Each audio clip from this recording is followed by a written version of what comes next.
Mula sa iba't ibang panig ng Pilipinas, narito ang mga pinakabagong balitang Red Cross. Ako si Lea Obtinalia para sa PRC News Flash. Kasado na ang proyektong naglalayong bawasan ang basura at magbigay ng kabuhayan sa pamamagitan ng pagsusulong ng sustainable development at circular economy sa 3 coastal cities sa bansa. Pinirmahan ang Memorandum of Agreement sa pagitan ng Philippine Red Cross, Spanish Red Cross at ang lokal na pamahalaan ng Navotas. Kinilala ang proyektong ito bilang Promotion of Green and Circular Economy through Civil Society Engagement and Good Governance in Highly Urbanized Coastal Cities in the Philippines. Lumagda sa MOA sina PRC Secretary General Dr. Gwen Pang, Navotas City Mayor Honorable John Reynald Tiangco, Spanish Red Cross Head of Delegation Maria Gracia Presaco at Acting City Environment and Natural Resources Officer Isabela Bernardina Nazal Habunal. Ang 3 coastal cities ay mula sa Zamboanga, Maynila at Navotas kung saan magiging pangunahing katuwang ng PRC at SRC ang Navotas para sa pagpapatupad ng proyekto sa 4 na barangay nito, ang NBBS Kaunlaran, NBBS Dagat-Dagatan, NBBS Proper at North Bay Boulevard North. Ang proyekto ay una nang inilunsad noong December 2022 na naglalayong bawasan ang basura at magbigay ng kabuhayan sa pamamagitan ng pagsusulong ng sustainable development at circular economy sa mga nasabing coastal cities. Ang circular economy ay isang modelo ng production and consumption kung saan paulit-ulit na ginagamit ang materyales at produkto nang sa gayon ay nababawasan ang basura at wala nang mapupunta sa landfill. May 2 bahagi ang proyekto. Ang una ay ang pagpapahusay ng solid waste management at ang ikalawa ay ang pagbibigay ng kabuhayan sa komunidad.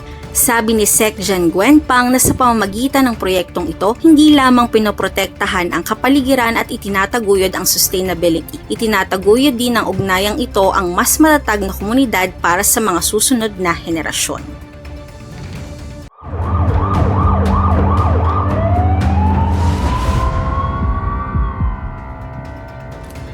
Nilamon ng apoy ang ilang kabahayan sa Riverville UPS 5 San Isidro, Parañaque umaga ng nakaraang araw kung saan 63 individual ang naapektuhan ng sunog. Nagpadala agad ng PRC National Headquarters ng isang fire truck, ambulansya, mga bumbero, mga tauhan at mga first aiders naman ang ipinadala ng PRC Rizal Parañaque.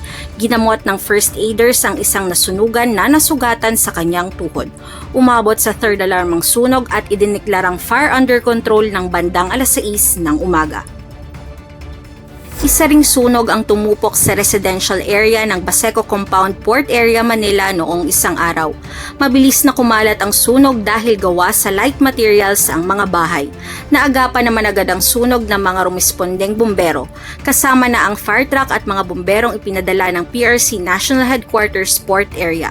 Tumulong din ang mga first aiders mula sa Manila chapter.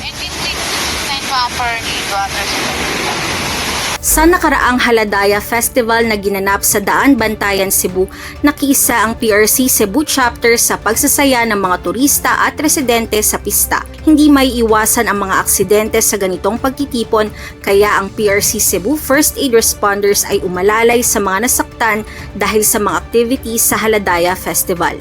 May mga nakaranas ng pagkahilo, pananakit ng katawan, hyperventilation, paninikip ng dibdib at mayroon ding nagtamo ng mga sugat. 16 ang kanilang ginamot at binigyan ng paunang lunas. Nasa high alert at handang rumisponde ang Philippine Red Cross sa mga health emergency gaya ng muling pagpasok ng mpox sa bansa at ang pagtaas ng kaso ng dengue at leptospirosis sa maraming lugar. Pinaalalahanan ni PRC Chairman at CEO Dick Gordon na ang pag-iingat ay importante at ang pagsunod sa mga payo ay makatutulong sa lahat. Sabi pa niya, sinisikap na sundin ng Red Cross ang 4 P's sa kanilang operasyon. Ito ay ang predict, plan, prepare, and practice. Binigyang diin niya na noong kasagsagan ng COVID-19 pandemic, pinalakas ng Red Cross ang kanilang health services upang mas maging aktibo at tumugon sa mga pangangailangan ng mga tao. Ang 4 P's na ito ang ginamit nila para mapagaan at mapabilis ang kanilang pagtugon sa health emergencies. Sa kasulukuyang kaso ng mpox, dengue at leptospirosis, ang mga volunteer at kawani ng Philippine Red Cross ay tuloy-tuloy na nagtatrabaho para makapagbigay ng impormasyon sa publiko at makapagbigay ng atensyong medikal sa mga may sakit. Bukod sa information dissemination activities, ang mga volunteer at staff ng Red Cross 143 ay nagsasagawa rin ng community-based surveillance upang masubaybayan at matrace ang mga kaso ng Mpox. Tinitiyak rin ng PRC na may sapat na supply ng doxycycline ang 102 chapters nito sa Luzon, Visayas at Mindanao na maibibigay sa mga residente. Sa kasagsagan ng mga kaso ng leptospirosis, pinakilos ng PRC ang kanilang mga nurse at volunteer student nurses upang dagdagan ang manpower sa mga ospital na nakatulong sa 175 na pasyente sa National Kidney and Transplant Institute at San Lazaro Hospital. Namahagi din ito ng daang-daang doxycycline sa mga komunidad na lubhang naapektuhan ng Super Typhoon Karina. Para naman sa dengue, ang PRC ay patuloy na nagbibigay ng supply ng dugo sa mga ospital para sa mga blood transfusion at kamakailan lamang ay nagpadala ng blood augmentation units sa Southern Leyte at Baguio.